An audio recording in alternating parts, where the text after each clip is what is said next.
Paul, dans sa prédication à Antioche de Pisidie, fait mention de David en ces termes.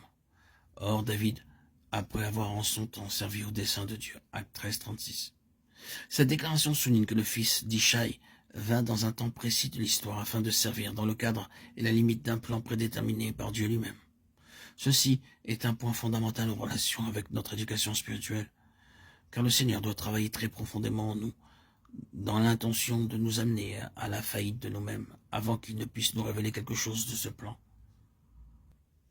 L'œuvre du Saint-Esprit a pour but de nous amener à la connaissance de ce que nous sommes par nature, pour que le meilleur de nous-mêmes soit vu comme ne pouvant être agréé de Dieu. Dieu ayant mis de manière absolue et définitive son veto sur ce qui procède de notre propre fond. Dans cette chronologie du temps aboutissant à son établissement comme roi sur tout Israël, nous voyons cependant qu'aucun détail du plan pour lequel Dieu l'avait suscité ne lui avait été encore révélé.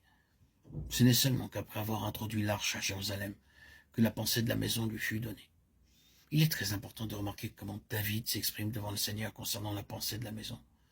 C'est pourquoi ton serviteur a trouvé dans son cœur de te faire cette prière, 1 Chroniques 17, 25.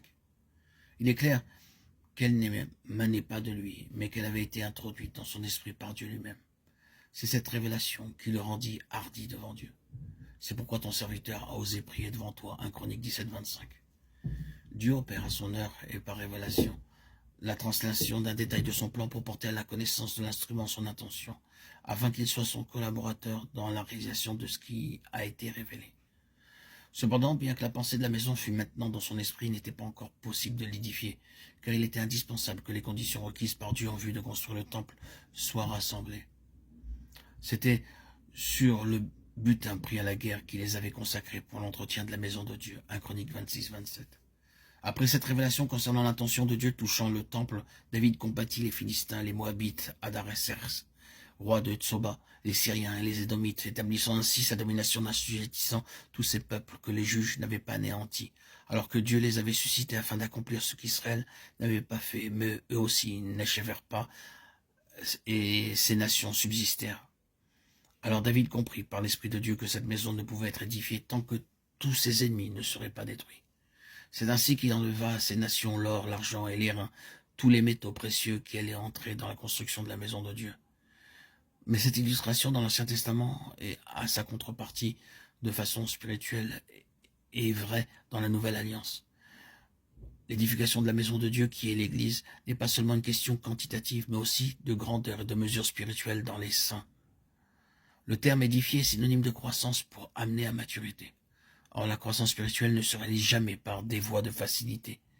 Dès que le Seigneur a révélé quelque chose de son plan en relation avec son dessein, nous sommes confrontés avec les forces du mal, et nous passons par les eaux profondes de l'épreuve et de l'adversité, où il nous semble que nous allons succomber sous la pression spirituelle à laquelle nous sommes soumis, et personne ne pourra ni nous aider, ni nous secourir, car la raison de cette lutte est en nous, en valeur et en importance spirituelle à cause de ce qui nous a été révélé.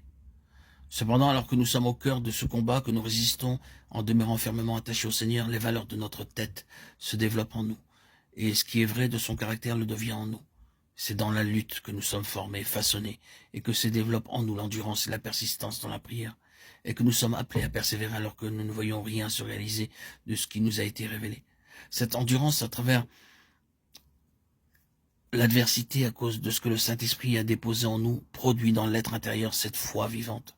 Il en est de même pour toute prise de position à l'égard de ce que nous savons être la volonté de Dieu et lorsqu'avec un cœur déterminé, nous sommes entièrement engagés et livrés pour la cause du Seigneur. C'est ainsi que nous rassemblons les matériaux pour la maison de Dieu. Les valeurs spirituelles concentrées dans notre tête sont introduites en nous par le Saint-Esprit, alors que nous sommes aux prises avec les forces du mal et ces valeurs acquises sont apportées dans la maison de Dieu pour son édification.